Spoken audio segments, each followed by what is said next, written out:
what level do you go into in some of that education? Because I can see where it's one of those, like, there may be people who are like, do I really need to learn about neural networks and deep learning and all of this?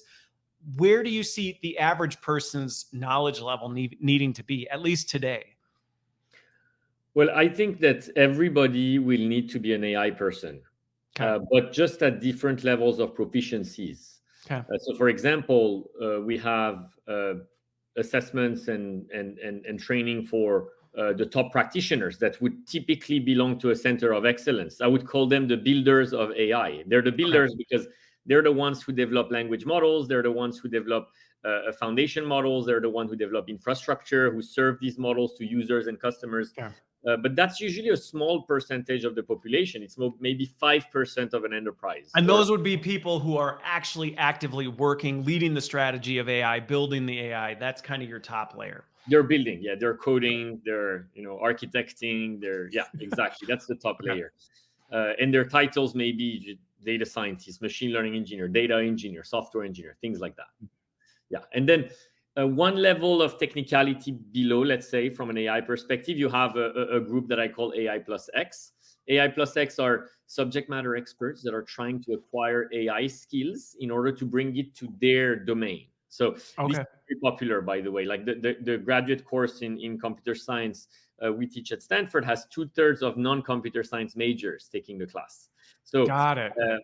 mechanical, electrical, material science, aeronautics, aerospace, a lot of students from other departments. And the reason they can do really well with AI skills is because of their subject matter expertise. Okay.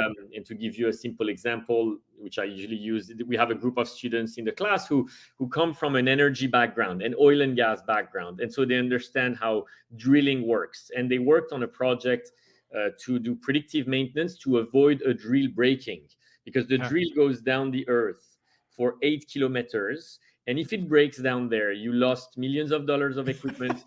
You don't just send down a magnet and pull it back up. Exactly. It's lost and the hole is filled. You cannot even dig back into it.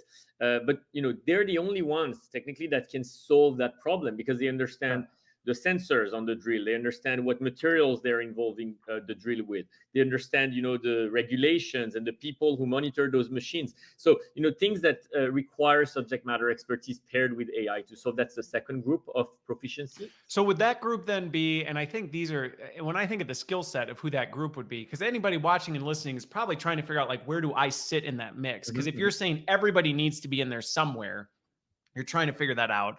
So top, you've got like the folks leading all the AI stuff, specifically on AI.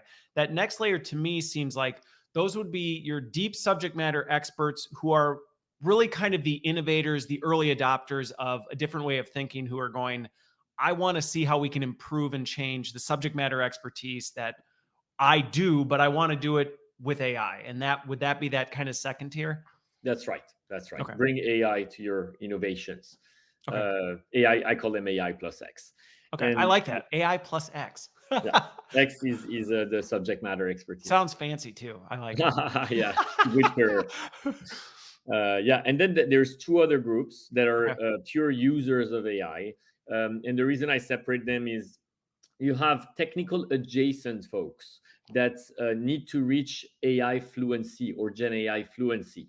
And those people need AI because it makes them more productive, but also because they are interacting with AI people or technical people. Okay. So think about an HR business partner who's supporting a data organization, but if they don't understand what Python is, how are they going to recruit the right people? How are they going to communicate the value prop for the candidates or the work experience? Think about a salesperson who's selling an AI product, a feature. Think about a marketer who's marketing a data infrastructure product. Those require a certain level of vocabulary, of fluency, of understanding of what is AI, what is not AI, that helps them in their role, on top of the fact that it can make them more productive. And we've heard a lot, and there's many studies on showing how productivity is enhanced on many of these desk worker jobs.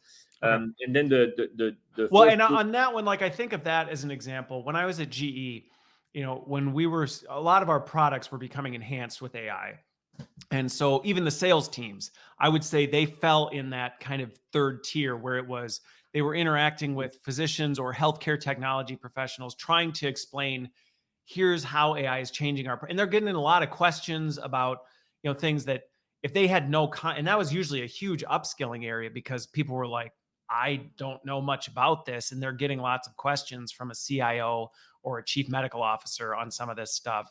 How is AI changing the image resonance of this scan? And if you don't know enough about it, you're a little like a deer in headlights. Yeah, makes sense. Okay.